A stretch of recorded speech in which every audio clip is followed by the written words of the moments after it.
Thanks again for joining me for part 2 of the adding color portion of turning this photo into this painting. All right, let's get started. All right, the moment we've all been waiting for. I'm going to add some color to the figures here, their skin tones.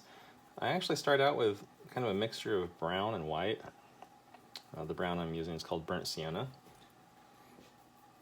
and white, and it makes this color. Just put it right there. That's just burnt sienna and white. And actually, for certain areas, it makes a really nice skin tone in itself, but it's a really generic skin tone. It doesn't work for everywhere. It's a little bit on the pink side, and for that reason, it actually does work well for certain areas that have a little bit more color in them, like the cheeks. Ears need a little bit more than that. A little bit more pinkness, I mean. You can see that just the brown and white, burnt sienna and white, actually make a really decent jumping off point.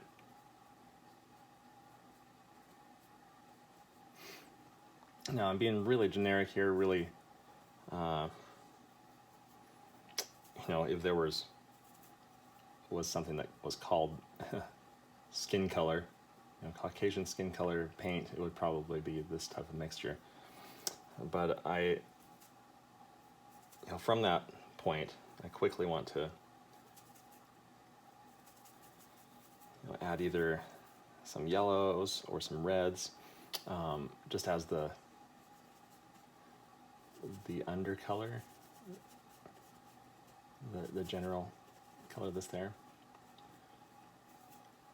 And I'm trying to just look at it carefully as I go along and imagine both what would be reflecting off of those things, each area, like the top of the nose, for example, and the forehead would be facing generally upward, meaning it would actually be reflecting some of the blue light from the sky. And below the chin, below the nose, the eye sockets would be more of this brown color, which they already are, maybe with some warm greens showing up. Greens and blues show up all the time in skin, particularly in people with darker skin, which is a lot of fun to paint. So I'm just picking here. You can't see my palette, but I only have a few colors on here. Just really basic rainbow colors, essentially. I'm mixing my white with my yellow and red and brown, just back and forth, more or less of one or the other. Just trying to add a little bit of variety, get to the lips and add a little bit more red. And this is all really subtle, as you see. I'm not adding a lot, but just trying to get variety, but the right variety, not just for variety's sake, but putting the right types of tones where they need to be. I'm going to be bold here and add a little bit more blue than I have been adding. Just some of these spots, and you can maybe see what I mean. It may not be coming through on your screen very well, but hopefully you can see that there's a difference there. Particularly here, you can see it against the red of the cheek, that it's quite blue. And yet, if you're, of course I need to change the hairline there, some other things, but speaking only of color, if you look at the whole thing all together, you can see that blue isn't out of place. And later on, you'll be able to see the even greens. Actually, I said later on, it might be right now. Put a little bit of green down here. So we've got the light and the shadow, which was there before I put the color in, and then we've got lightish parts and darkish parts in this light generalized area. And that's where the subtleties come in. But it's important not to let anything in this light part get so dark that it starts to look like shadow. It still needs to remain in the light. Same thing with the shadow. I don't want to ever put something in the shadow that's so light that it confuses the eye and makes it look like it might belong to the parts that are supposed to be light. In certain situations, there might be a light thing in shadow next to a dark thing in light, and they can be pretty close to each other. But generally speaking, I'm going to keep those pretty separate. As you can see here, I'm doing kind of a dark part of the light area. Does that make sense? So it's kind of sometimes referred to as a halftone.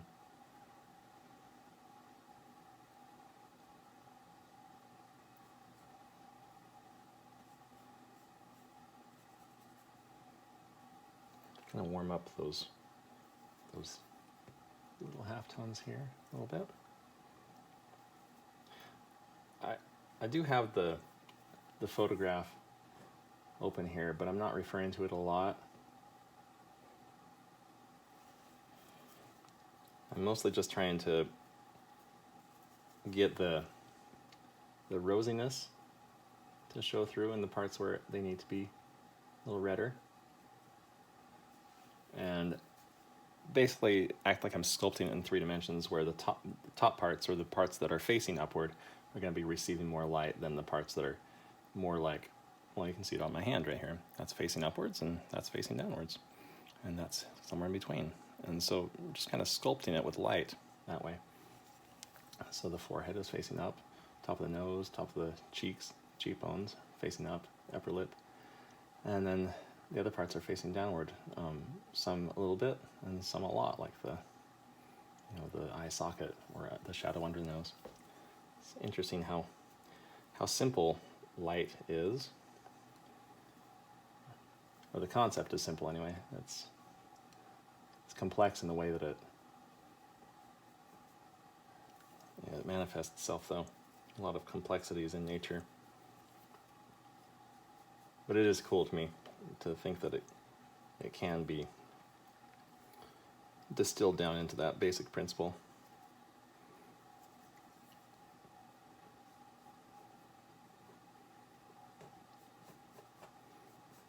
Usually older people have slightly darker skin than the younger people in their family, because they've spent a lot more time in the sun, a lot more years. So in general, that basic skin tone of the woman is going to be darker than the basic skin tone of the child. Of course, she's been in the sun a lot the past couple months, but still, I think it still applies that children have slightly fairer skin because of that. Hands and feet are always a little bit more red, particularly if somebody is tired from walking or working out. The extremities are going to be a lot more red than even normal, and even normally they are more red. The blood vessels are closer to the surface.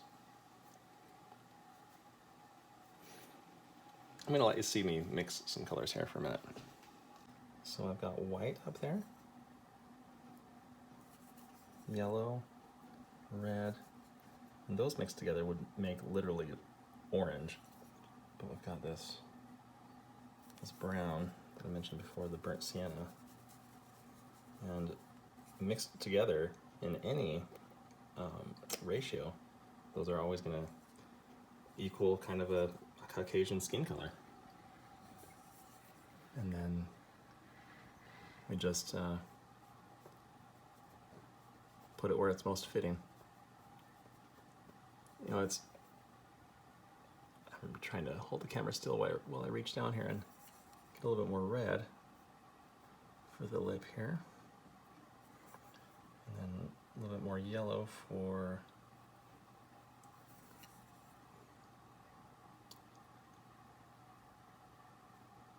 right there.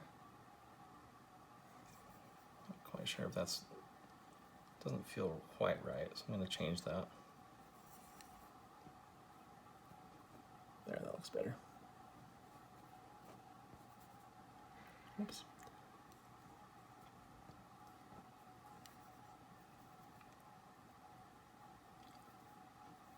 All right, a little bit of a mid-tone there. Not quite right, but you know, I always say that you never really know what color it should be until you try it out. So bring in some more yellow and red. I'm frequently going not only to these pure spots of new paint, but to the other parts that I've mixed that are close to what I need.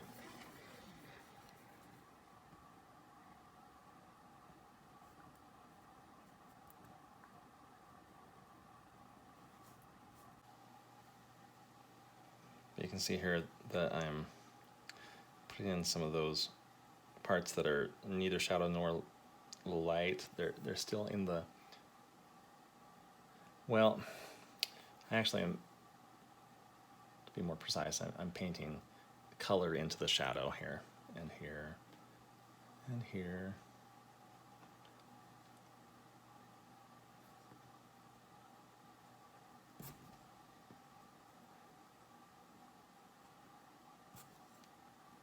Paying attention to edge quality, meaning how soft the edge is. You can see me wiping my finger off. I use my finger a lot when it comes to edges. I think it's a valuable tool. I'm gonna mix a little bit darker color.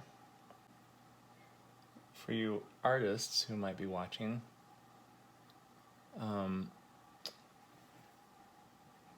sometimes when I switch from shadow to, or from light to shadow rather, I'll just go with a really like basic guess as to what the actual color of the shadow might be. And really it doesn't matter if you're talking about a shadow or going from light to shadow. You really just, you put down a color, and only after it's on the canvas can you really make the decision. I know I just said that in a different way, but I can't drive that home enough. It just, you can't just purely guess what the color is going to be until you just put it on there. I mean, it's not gonna, your guess isn't going to be accurate, I guess is what I'm saying.